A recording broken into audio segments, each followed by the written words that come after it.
Thank you, Mr. Speaker, members. We all know what people generally do when they don't have good arguments to respond to an assertion.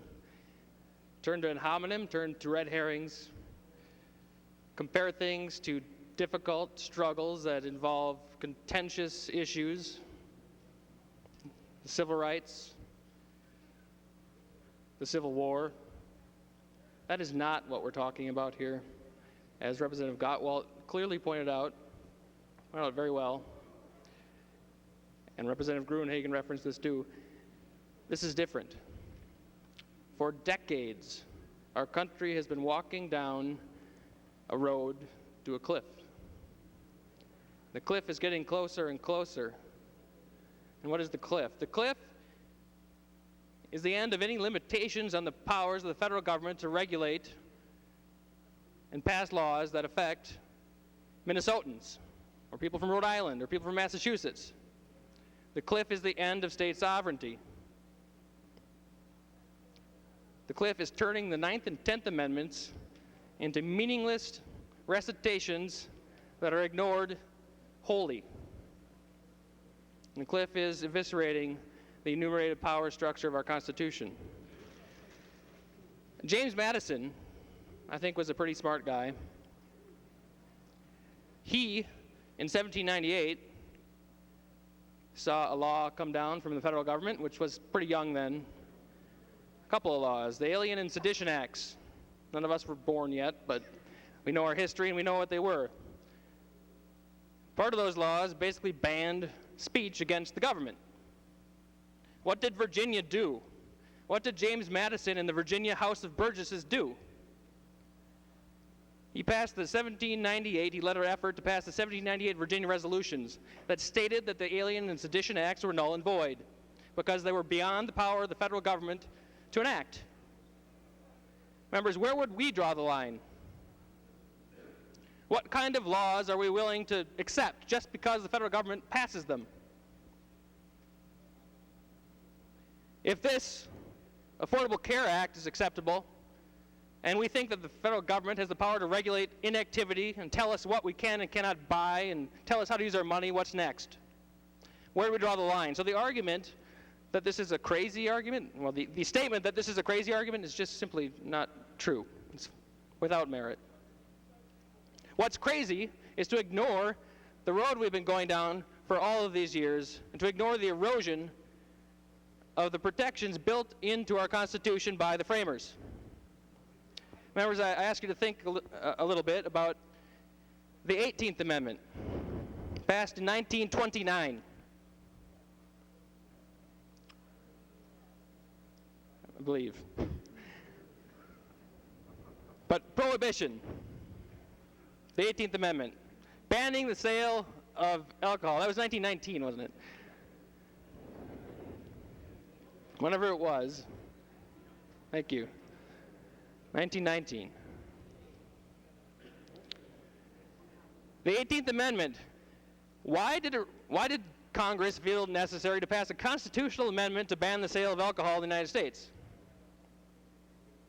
If the question were to be debated now, do you think Congress would pass a constitutional amendment to ban the sale of alcohol, or would we just pass a law? Congress would just pass a law. We do it all the time. Congress does it all the time. Not speaking to the merits of various laws with regard to outlawing drugs, but I'm just speaking to a point. And the point is this, that we have gone down a path from 1919, when it took a constitutional amendment to ban the sale of alcohol, to now, where Congress presumably would do it by just simply passing a law. That demonstrates the erosion of the enumerated powers protection in the 9th Amendment and the 10th Amendment in our Constitution. That is a good demonstration of where we're going, and it shows that the cliff is coming. Now, Representative Huntley raised a few points. He referenced the state of Massachusetts and their law affecting health care, which is similar to the Affordable Care Act, insofar as the Massachusetts law would impose as a penalty on persons who do not either purchase insurance or find coverage under a government insurance program. But members, Massachusetts is a state, like Minnesota. Massachusetts has plenary power to govern and to pass laws affecting public health, welfare, and safety, just like we do here in Minnesota. That's what states do. That's the difference between the states and state legislatures and the federal government. Massachusetts is like Minnesota. Massachusetts is a laboratory of democracy. And we should look at the laboratories of democracy and see what they are doing to determine what may or may not be a good idea on a federal level, provided that, of course, the federal government has the power to do that thing. And if we look at Massachusetts and what it did, even assuming that it would be constitutional for Congress to adopt what Massachusetts did, well, Massachusetts is a mess. Costs are skyrocketing, and that goes to the points that Representative Gruenhagen, Representative Gottwalt, and others have spoken to very well already. And the comparison to auto insurance doesn't work either, because, of course, the federal government doesn't regulate auto insurance, and even if it did, you don't have to drive cars. But you do, if you want to live, have to breathe. You can't opt out of purchasing health insurance under the Obamacare regime like you can opt out of driving a car to avoid the requirement of purchasing auto insurance. So it just doesn't compare. So members, this is a very serious debate, and it's about time that we start thinking very hard and very long about what our Constitution means, what our state Constitution means, what our federal Constitution means, what it means to have a system of dual sovereignty, and what are we, who took an oath, as Representative Gottwald pointed out, to uphold the federal Constitution and the state Constitution, going to do to make sure that our liberties are preserved and that the federal government does not continue to grow at the expense of the states, and that we can continue to pass legislation here in Minnesota for Minnesotans that protects Minnesotans, and that the Congress in Washington, D.C. can pass laws for the nation in the manner that our framers intended. Please vote green. Well, thank you, Mr. Speaker. I had also asked Representative Gruenhagen for an explanation, but that sufficed, I guess, to read it. It says that the powers not delegated, it says, this is quote, the powers not delegated. What's interesting about the history of the 10th Amendment is that there was a motion when this was first adopted by the Congress to say the powers not expressly delegated. And in fact, Representative Wardlow, James Madison spoke up and said that we shouldn't do that because there have to be implied powers, there has to be some meaning to the implied powers. And furthermore, Representative Wardlow, Representative Gruenhagen, Representative Franson, James Madison, whom you like to quote, said there are some who would say that this language, this 10th Amendment, is superfluous, and I agree it might be unnecessary. Which is to say, members, that the architect of the Constitution said that the 10th Amendment is just a little bit of comfort language. All it is a little bit of comfort to the states who feel like nothing in the Constitution said to them that they had limited, that the federal government had some limits on power.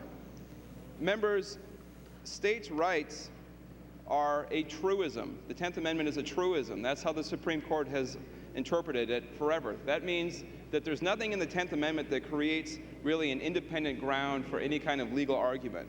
Using the 10th Amendment to argue about health care is really a bogus argument.